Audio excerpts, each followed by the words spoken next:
human thing. It doesn't belong in the apparently, well, you and I don't agree, so everybody is a very loose term these days. Apparently, God should be gender fluid. Or have no gender. Well, that's the impression of having no gender. That's a logical conclusion. Yeah, for a human being, not for a divine being.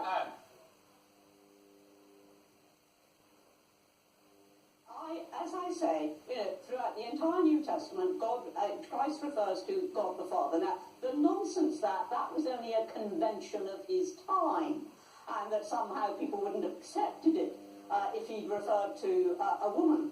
Is this the same man we're talking about? This was the one who scandalized all Jerusalem, breaking the Sabbath, feasting with publicans and sinners, breaking every last convention in his message, challenging authority. I know he wouldn't have dared to do something like that. I mean, that is a nonsense. And what is more, all this debate is really very stupid. Because it's got Jesus nothing had to, come in with a the human central form, message of so he had to Christianity. choose a I gender. didn't interrupt you. Sorry. I couldn't hear you because you talked over me.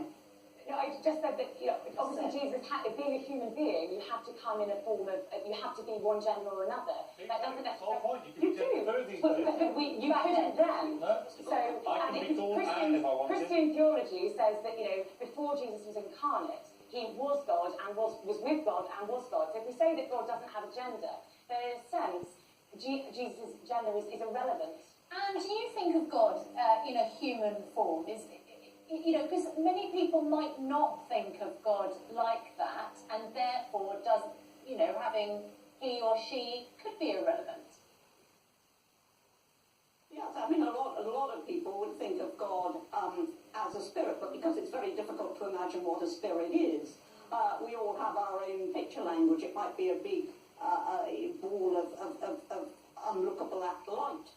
Or it might be a human form, it might be whatever it is. I think people cope in different ways with the whole concept of God, and until we see him face to face, we won't know. But what we do know is that he is consistently, throughout all the teaching of Christianity, throughout 2,000 years, been a he. And Christ said, God the Father.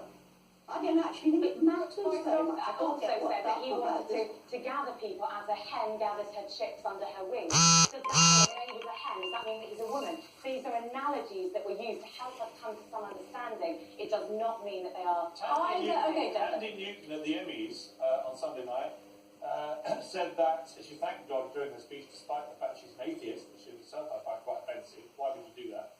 I don't even believe in God, she said, but I'm going to thank her tonight.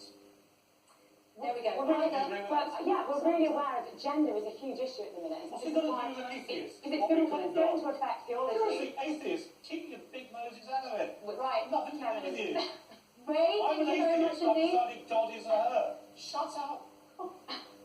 And thank you very much indeed. indeed. It's ridiculous. Somebody say, I'm an Arsenal fan, I think Tottenham should do this. Well, nobody cares. Some people accuse you of thinking you're God. Well, if I am, I'm a male God. That was what Scott Skelly watching. I'm trying to be an 1950. It really isn't. You don't get arrested now for being male.